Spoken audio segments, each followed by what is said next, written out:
Good morning students. Our today's class 12th commerce subject business study chapter 4.1 topic importance of planning. हमें planning की ज़रूरत क्यों होती है, हमें प्लानिंग क्यों करनी चाहिए, इसका क्या महत्व है, इसके बारे में आज हम स्टडी करेंगे। सबसे पहला हमारे पास पॉइंट है नियोजन दिशा प्रदान करता है। Planning provides directions. नियोजन जो है संस्था के उद्देश्य, जो भी हमने उद्देश्य डिसाइड किए हैं उन्हें स्पष्ट रूप से परिभाषित करता है, जिससे कि सभी कर्मचारियों को एक दिशा मिल जाती है कि उन्हें किस दिशा में काम करना है, किस प्रकार से करना है। तो जो लक्ष्य प्राप्त करना वो आसान हो जाता है। मान लीजिए कंपनी ने जो सेल्स टारगेट है वो निर्धारित किया है, तो जो अन्य सभी डिपार्टमेंट है जो भी इस टारगेट के साथ जुड़े हुए हैं, जैसे कि क्रय, उत्पादन, सेवी वर्गीय, वित्त, ये सभी जो है अपने अपने उद्देश्य हैं और अपनी क्रियाएं किस प्रकार से डिसाइड करेंगे, जो हमने सेल्स टारगेट रखा है। तो सभी डिपार्टमेंट एक ही दिशा में काम करेंगे, जिससे सेल्स टारगेट प्राप्त करना आसान हो जाएगा। तो नियोजन जो है हमें एक दिशा प्रदान करता है काम को करने की। Planning reduces risk of uncertainty. नियोजन अनिश्चितता का जोखिम कम करता है। हम नियोजन किस लिए करते हैं, भविष्य में जो भी हमें काम करना है उसके लिए हम पहले से योजना बनाते हैं कि किस प्रकार करना है, किस लिए करना है। तो वो काम हम आगे जो भी चेंजिंग होंगे उनको अच्छे से एनालाइज करके करते हैं कि आगे क्या क्या परिवर्तन हो सकते हैं, कहीं हमारी योजना जो है वो फेल तो नहीं हो जाएगी। तो इसमें हम भविष्य को पहले एनालाइज करते हैं, जिससे कि जो अनिश्चितता है वो कुछ हद तक कम होती है।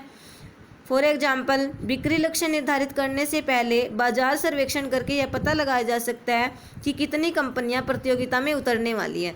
यानी कि हमने कोई प्रोडक्ट है वो मार्केट में लेके आना है, तो हम पहले बाज़ार को एनालाइज करेंगे कि आगे आने वाले समय में कितनी कंपनियां ऐसी है जो इसी प्रकार का प्रोडक्ट बना सकती है। तो इसी तथ्य को ध्यान में रखकर हम अपनी प्लानिंग करेंगे, जिससे जो हमारी अनसर्टेनिटी है वो कुछ हद तक कम हो जाती है।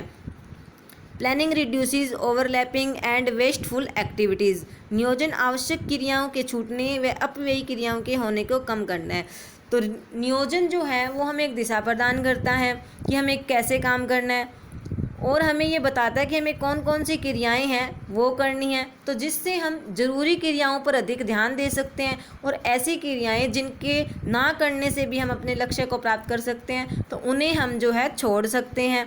तो आवश्यक क्रियाओं पर हम अधिक ध्यान दे सकते हैं, और जो क्रियाएँ हमारे यूज़ की नहीं हैं, अपव्ययी क्रियाएँ हैं, उनको कम कर सकते हैं। नियोजन नवीनतम विचार विकसित करता है। नियोजन के अंतर्गत हम किस प्रकार से प्लानिंग करते हैं कि सबसे पहले हम बहुत सारे ऑप्शन डिसाइड करते हैं, ऑप्शन को हम लेकर के आते हैं कि इस काम को करने के क्या क्या तरीके हैं। उनमें से हम किसी बेस्ट ऑप्शन को चुनते हैं जो हमारे लिए सही होता है। ठीक है, तो जब हम ये काम कर रहे होते हैं, ऑप्शन को जब हम तलाशते हैं तो हमारे पास कई प्रकार के ऑप्शन आ जाते हैं, नए नए विचार जो है वो सामने आते हैं। जैसे कि हमें एग्जाम्पल दिया हुआ है कि एक कंपनी अपने व्यवसाय का विस्तार करना चाहती है। यह विचार आते ही संबंधित प्रबंधक के मस्तिष्क में नियोजन की कार्यवाही शुरू हो जाएगी। तो वो क्या क्या सोचेगा, क्या पहले वाले उत्पाद की कुछ किस्में और तैयार की जाएँ, क्या थोक बिक्री के साथ फुटकर बिक्री भी की जाए, क्या अपने पुराने उत्पाद के लिए अन्य स्थानों पर शाखाएँ खोली जाए, क्या किसी नए उत्पाद को बाजार में लाया जाए। तो कितने सारे विचार हैं वो हमारे सामने आए हैं। तो जो नियोजन है वो नए विचारों को विकसित करता है। नियोजन निर्णय में सहायक है। इसकी फीचर में हमने पढ़ा था कि नियोजन जो है उसमें हमें निर्णय करना होता है। कई सारे ऑप्शन होते हैं, उनमें से हमें बेस्ट को, सूटेबल जो ऑप्शन है हमारे लिए उसे चुनना होता है। तो हमें क्या करना पड़ता है, यहाँ पे डिसीजन लेना पड़ता है। तो planning facilitates decision making. Planning जो है निर्णय लेने में सहायता करती है। नियोजन नियंत्रण के लिए परिमाप निश्चित करना है। तो नियोजन जो है नियंत्रण, कंट्रोल करने के लिए, काम को कंट्रोल करने के लिए स्टैंडर्ड डिसाइड करता है। किस प्रकार से करता है, मान लीजिए हमने प्लानिंग बनाई कि एक श्रमिक है उसको एक दिन में किसी प्रोडक्ट की 10 यूनिट्स तैयार करनी है।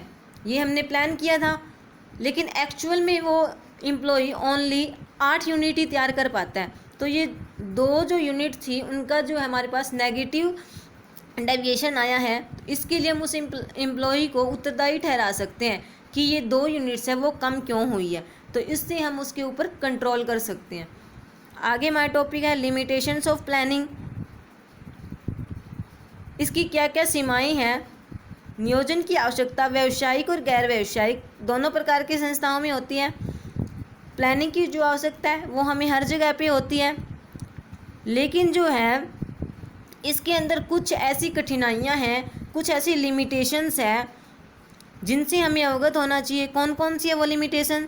सबसे पहले है प्लानिंग क्रिएट्स रिजिडिटी, नियोजन अलोचकता पैदा करता है, यानी कि इसके अंदर हमें बार बार चेंजेस करने पड़ते हैं। चेंजेस किस प्रकार से करने पड़ते हैं? क्योंकि बिजनेस का जो इंटरनल इन्वायरमेंट है और जो एक्सटर्नल इन्वायरमेंट है वो चेंज होता रहता है, जिसके कारण इसमें अलोचकता पैदा होती है।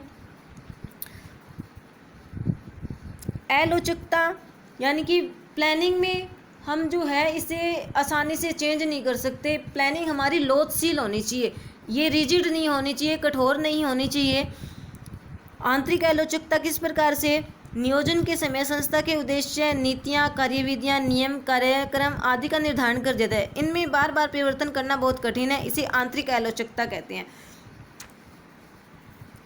यानी कि प्लानिंग के अंदर हम काम को करने के सभी तरीके, मेथड सब कुछ डिसाइड कर देते हैं, कौन कौन से रूल्स फॉलो करने हैं, लेकिन अगर हमारे इंटरनल जो इन्वायरमेंट है बिजनेस का उसमें चेंज होता है तो उसके अकॉर्डिंग हमें इसमें चेंज करना पड़ता है। ठीक है, जिसे हम आसानी से चेंज नहीं कर पाते क्योंकि हर काम डिसाइड है पहले से, तो चेंज करेंगे तो जो इसके अंदर लोचशीलता होना चाहिए। लेकिन नियोजन में क्या होती है? अलोचकता। सेकंड, बाह्य आलोचकता। बाह्य आलोचकता कैसी होती है कि बाह्य तत्वों से नियोजन में सीमित लोचकता का पाया जाना। ये तत्व नियोजनकर्ता के नियंत्रण में नहीं होते।